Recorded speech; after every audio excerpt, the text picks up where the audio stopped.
Terus ngajak foto bareng. Terus dia bilang Ernest ya. Saya bilang bukan Ernest, jangan bohong lu katanya. Malah saya ditodong terus gitu. Ernest ya katanya gitu.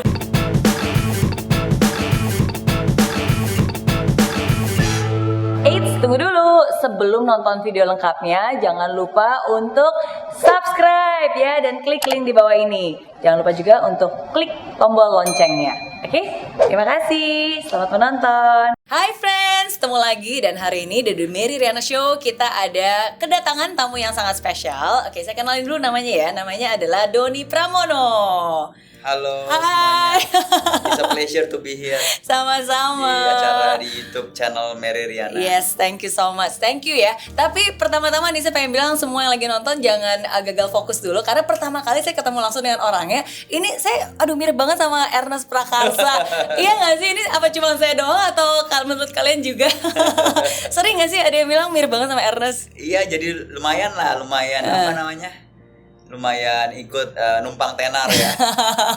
Siapa tahu mungkin orang yang follow Instagram saya dipikir Ernest, ternyata bukan. Itu lumayan follow. Tapi quite often banyak cerita-cerita yang cerita-cerita lucu juga banyak gitu mengenai kemiripan ini seperti itu. Oh iya, pernah disamperin orang dikira Pernah, Ernest. sering banget. Justru bukan yang samperin orang, ada yang kayak contohnya barusan minggu lalu saya ngisi acara di Disrupto. Saya ketemu sama Bu Yeni Wahid. Terus kita foto bareng. Terus itu pertama kali saya ketemu Bu Yeni Wahid. Tapi Bu Yeni Wahid ini bilang sama saya, kayaknya pernah ketemu ya. Masa Bu pernah ketemu? Saya belum pernah ketemu Ibu. Kalau enggak mungkin gitu kan. Saya mungkin lupa. Pernah ketemu deh. Terus saya bilang, oh Bu, itu bukan saya Bu, Ernest pasti. Ya Ernest, saudara ya? Enggak, bukan saudara. Ya, ada yang kayak gitu. Terus ada yang kayak, saya pernah kayak jalan-jalan di satu mall, habis nonton, selesai sekitar jam 10.30, 11 malam, kan mall udah gelap kan ya, udah tutup ya, udah kosong juga itu. Tiba-tiba kayak, kan udah kosong, ada kayak jarak kejauhan sekitar 20-25 meter, ada orang yang manggil-manggil. Hey, halo mas, sini gitu kan. Terus habis itu ngajak foto bareng. Terus dia bilang Ernest ya. Saya bilang bukan Ernest, jangan bohong lu katanya. Malah saya ditodong terus gitu. Ernest ya katanya gitu. Padahal saya bilang bukan, saya udah takut aja panggil jam dari jauh gitu, kira loan shark atau apa gitu kan. Iya. Ternyata minta foto. Iya. Oke. Iya, tapi bener maksudnya my first impression ini bener mirip banget sama Ernest. Gaya potongannya, cara ngomongnya juga mirip ya. Mungkin tapi nasibnya belum sebaik Ernest. Ini semoga rendah hati. Semoga dalam perjuangan. Warrior. Oke, jadi buat para netizen ya, tulis di kolom komen ya menurut kamu mirip atau enggak. Oke, tapi kita lanjutkan perbincangan kita hari ini. Nah, tapi Doni ini adalah seorang foodpreneur. Dan kalau saya sebutkan nama-nama brandnya, pasti kalian bakalan bukan hanya tahu ya, tapi mungkin pelanggan setia. Termasuk saya adalah salah satunya. Thank you. Pertama itu adalah Sour Sally. Iya. Ya kan? Pertama kali aku tahu Sour Sally itu sebenarnya di Singapura. Karena kan aku 16 tahun tinggal di Singapura. Dan waktu tahun 2009-2010-an gitu ya. Zaman-zamannya yogurt tuh lagi di Singapura banyak banget. Terus ada cycle-nya sih di Singapura. Betul. Dan waktu itu tuh yogurtnya tuh, dan aku kan lumayan suka yogurt ya. Yogurt tapi yang nggak terlalu susu karena saya nggak doyan susu. Jadi waktu itu banyak banget tipe yogurt dari yang bisa ngambil sepuasnya, habis itu ditimbang harganya berapa. Nah sampai ada Sour Sally juga ada di Singapura. Nah aku pikir tuh brand dari luar negeri, dari Amerika, dari mana, sampai akhirnya aku tahu bahwa ternyata itu pemiliknya adalah orang Indonesia dan itu dibuat oleh orang Indonesia asli. Itu aku salut banget. Thank you. Seriously. Itu jadi Sour Sally lahir gara-gara passion sih. Jadi maksudnya mulai bisnisnya mulai murni dari passion, gara-gara hobi. Pertama kali mulai dari passion, tapi sampai sekarang bisa bertahan ya dari experience dan juga keep learning ya. Oke. Karena awalnya memang suka yogurt. Iya, jadi awalnya memang pertama kali konsumsi gaya hidup makan yogurt tuh waktu melanjutkan kuliah di Amerika. Jadi ya biasalah anak-anak kuliah gitu kan masih istilahnya masih eksis happening, jadi tempat-tempat suka ngafe, tapi ngafe-ngafenya saya sukanya makannya di tempat-tempat kayak frozen yogurt di sana. Seminggu bisa 2-3 kali sih. Oke. Jadi dari hobi terus habis itu orang tua datang waktu saya acara kelulusan, saya bawa ke salah satu frozen yogurt yang terkenal di sana. Antriannya panjang. Orang tua mengatakan kayak encourage kayak untuk kayak mungkin bisa di franchise atau apa gitu kan. Tapi di end nggak bisa franchise, akhirnya saya balik. Awalnya mau mulai di Singapura, tapi karena I grew up in Singapore juga for a few years, tapi stay there for a month, tapi ya mungkin belum jalan hidupnya mungkin di Jakarta. Akhirnya balik Jakarta dan akhirnya mulai Sour Sally. Padahal Jakarta sendiri saya bukan asli Jakarta, saya orang luar pulau. Asli dari Sulawesi, tapi I grew up in Surabaya. Di Jakarta pertama kali tinggal itu untuk mulai Sour Sally itu pertama kali saya menginjakan kaki di Jakarta. Itu that was 2007, pertama kalinya itu 1999. Itu udah sekitar 8 tahun gitu. Dan 1999 itu hanya untuk kayak liburan gitu. Jadi my first experience, tapi it's quite interesting. Oh, berarti perjalanannya jauh ya sebenarnya, karena kan besarnya pun juga sempat beberapa tahun di Singapura. Kalau nggak salah secondary school di Singapura ya? Yes, saya di Singapura for sekitar 3,5 tahun secondary school, dari secondary 2 sampai secondary 4. Tambah setengah tahun language. Terus abis itu lanjut kuliah di Amerika. Terus balik lagi ke Indonesia. Instead of balik ke Surabaya yang saya jadi home base dulu, saya balik ke Jakarta untuk mulai Sour Sally. Dan langsung mulai bisnis di situ. Ya. Kan banyak bilang banyak orang yang bilang ibu kota itu jauh lebih kejam daripada ibu tiri. Iya kan? Belum begitu mengenal ibu kota udah langsung buka bisnis di sana.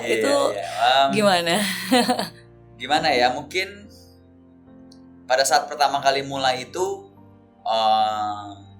passion. Jadi ada rintangan-rintangan, ada challenge. Tapi saya enjoy aja. Karena sesuatu yang if you do, a lot of people already said kan, if you do something yang merupakan sebuah passion, itu jadi lebih menyenangkan. Jadi waktu awalnya mulai meskipun banyak rintangan ya. Pertama rintangan belum tahu Jakarta, belum banyak network di Jakarta, ya kan. Adalah network 1-2 tapi hanya untuk kayak untuk tukar pikiran, untuk supporting awal ya kan. Tapi maksudnya belum seperti sekarang ya, kenalan lebih banyak. Jadi a lot of challenges gitu. Bahkan belum ada pengalaman bisnis juga itu hari, yang dalam arti starting your own business and everything. Sebelumnya saya udah pernah kerja sih, waktu di Amerika waktu dulu udah pernah kerja. Saya juga pernah iseng kerja jual-jual online gitu ya, lewat eBay dulu kan. Tapi kayak untuk setup bisnis dari awal, dari nol, create branding, create ini itu zero. Jadi ya betul-betul belajar dari awal banget. Seringkali kan kalau bisnis, apalagi yang namanya brand ya, begitu pertama kali mulai dan yang sekarang yang besar, itu kadang-kadang mereka juga berevolusi. Dalam arti awalnya mungkin produknya bukan itu, atau enggak mungkin packagingnya berbeda, namanya juga mungkin berbeda pemilihannya. Nah, tapi kalau dari Sour Sally awalnya memang namanya Sour Sally dan memang sengaja membrand seperti yang sekarang. Apa itu evolve? Jadi Sour Sally kan udah 11 tahun ya, pertama kali 2008. Jadi pertama kali mulai itu namanya benar-benar Sour Sally. Jadi ide Sour Sally itu datang dari ya sour, itu yogurt pasti ada sournya ya kan, dan pasti ada manisnya. Jadi kita memang brandingnya mau choose adalah untuk target marketnya adalah itu tadi 13 to 20 years old woman. Jadi kita figure out kita harus ada karakter yang ada secara emotional, brandingnya ada. Jadi lahirlah bentuk karakter Sour Sally tersebut. Dan akhirnya brandnya Sour Sally. Tapi as time goes, develop, Sour Sally akhirnya kita belajar, kita mau bisnis lebih paham tentang industri F&B, khususnya F&B yang QSR seperti ini ya, quick service retail ya. Jadi akhirnya ada brand selanjutnya Gulu-Gulu, ada brand selanjutnya Vika, yang terakhir ada Waltak ya kan. Jadi kita pikir Sour Sally ini bukan lagi jadi hanya sebuah brand, tapi Sour Sally bisa dipakai sebagai kayak bapaknya gitu, payung. Jadi sekarang namanya bukan brand, masih ada Sour Sally, tapi kita nama company-nya yang untuk menjadi payung company-nya itu Sour Sally Group. Jadi dari yang awalnya yogurt saja sekarang menjadi sebuah grup, dan di dalam grup itu ya berarti ada yogurt, ada kopi, sekarang ada bisnis warteg juga yang ada gulu-gulu juga. Ada gulu-gulu ya. Oke. Nah, ini saya juga termasuk yang suka dengan gulu-gulu.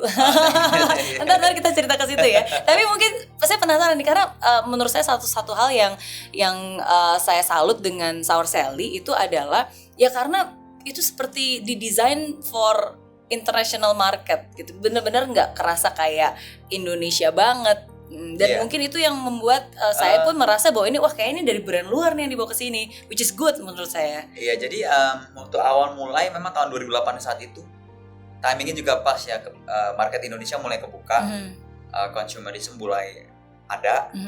Jadi waktu saat mulai itu kita pelajari beberapa success key factor dari beberapa brand lokal yang bisa akhirnya sukses gitu. Ada perception luar negerinya.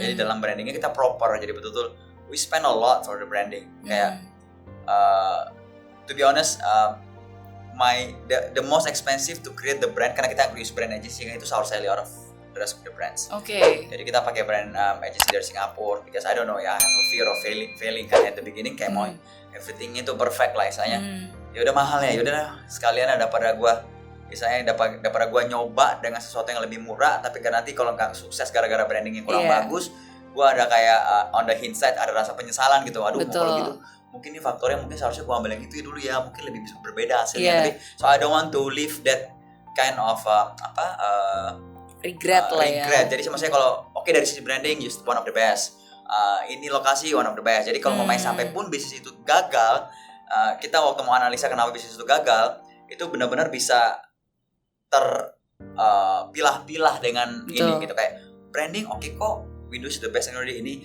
kok berarti faktornya semakin sedikit, jadi kita bisa find out gitu loh.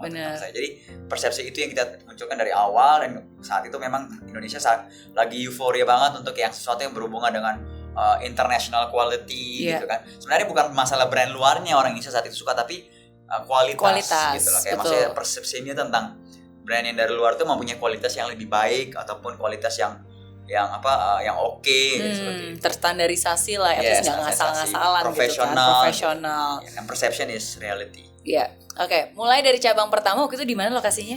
Cabang pertama di Senayan City. Di Senayan City. Ya, di Senayan itu City. Tahun 2008. Ya, Oke. Dan sekarang udah ada berapa cabang Sour Sally aja? Sekarang Sour Sally kayaknya 65. 65 store. Target kita dalam 3 tahun ke depan, tergantung Indonesia punya development ini, kira-kira 100 outlet. Karena Sour Sally punya market quite niche ya. Iya. Quite niche. Produknya dari sisi produk, dari sisi harga juga kan, jadi medium up gitu. Ya tapi selalu ada pelanggan setianya, termasuk saya salah satunya. Makanya soalnya udah jadi lifestyle Black juga, Sakura, udah jadi habit juga. Betul. Karena jadi lebih light aja, maksudnya saya pencinta es krim, tapi kalau makan yogurt rasanya es krim yang lebih sehat. Less guilty ya. Less guilty. Ya, apalagi kalau di mix dengan buah-buahan kayak kan ada inovasi pakai buah naga segala gitu. Oke.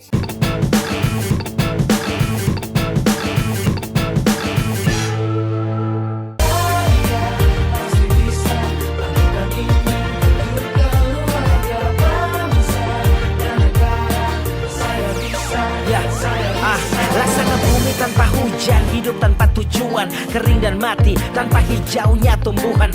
Demikian kalau mimpi tak kunjung terjadi.